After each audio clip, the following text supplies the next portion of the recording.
In this episode of TSP Tips, we're going to talk about the controversial topic of taking a TSP loan. There are a lot of varying opinions of what you should do, but in my opinion, you should use it if it's smart for you, just don't abuse it. We're going to discuss the good, the bad, and key topics you should understand before you go forward with taking a TSP loan.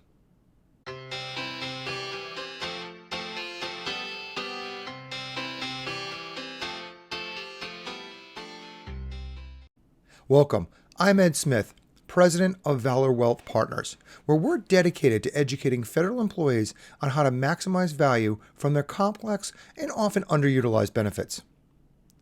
We're going to talk about TSP loans today, and I really want to get to the heart of what you should be able to do in looking at what is best for you and not what other people are talking about. Let's get right into some of the good factors that you can be able to look at when you take a TSP loan. First off, there's a lot of people that are struggling in debt. They may have high interest credit cards. They just don't know how to get out of this situation. With a TSP loan, you're reducing your interest rate down to what the G fund is at the time of taking out the loan. At these interest rates, they're very low. So if you're struggling with a 29% credit card versus the G fund rate, that could be very enticing for you. One of the things you have to watch out for, though, is that you have the controls not to get back into debt if you pay it off. Another factor you have to look at is that taking a TSP loan does not show up on your credit report. So what happens is your capacity automatically goes up if you pay off some of those loans. Just to be clear, I'm talking about being smart with your debt and using the smart vehicles that are out there. Please don't overextend yourself just so you can go buy new shiny things. If you're looking at buying a house, a TSP loan has special provisions for you where you can go beyond the 5 years and up to 15 years of the loan. But be careful, because with a TSP loan, the interest that you pay is not deductible like it would be with a typical mortgage. And the final good point is that with the TSP loan, you are still eligible to make the contributions to your TSP account, which means you're still able to save for your long-term goals and you're able to get the matching from the government. While there are good things, there's also a lot of dangers you have to be watching out for as well. I've already talked about overextending yourself in debt. And this is very critical when you're looking at that TSP loan or paying off high interest loans that you have like credit cards. If you don't have controls in place or the discipline to make sure you don't build back up that debt, you could just be putting yourself in a bigger and bigger hole. Now, I've had to take money out of a 401k before, and I made sure not to be able to go borrow back into that credit card debt to be able to do this. But for me, it was a good choice because I was able to get out of debt a lot sooner than if I just struggled paycheck to paycheck keeping to pay those high interest credit cards. Age is another factor you have to be cautious about. If you're under 59 and a half and you leave federal service, you could be responsible for a 10% penalty and paying the taxes you owe from that distribution.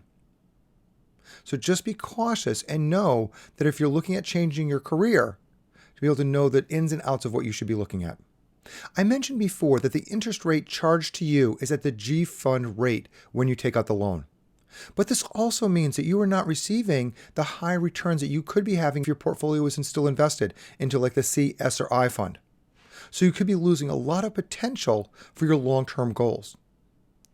Another thing you should be looking at when you're looking at the investment side is never take the money out for a loan so you can invest in a risky investment. This is extremely dangerous and not something that anybody should ever advise you to do. Along with this is watch the other uses that you could possibly have for the TSP loan. Sometimes caring for a person can get you into financial difficulties, like family members or friends that ask to borrow money on a short-term basis. I've seen it before. Clients have told me that they've lent money to family and friends, and they did it by taking a TSP loan.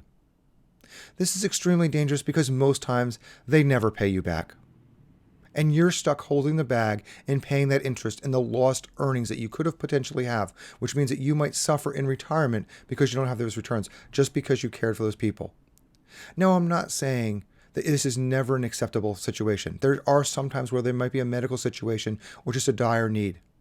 But just be very cautious of the responsibility that you have. And if you do give a loan like this, don't ever expect to receive it back. Another danger zone is if you go into a divorce. A TSP loan is treated differently, just as a TSP is treated differently than a 401k. It does not follow normal ERISA laws. So you have to be cautious and actually know what you're getting into, and if a divorce is imminent, that you are cautious and know what not to be able to do. The last thing is that if you pay back a TSP loan, you have a 60-day waiting period before you can take out another one.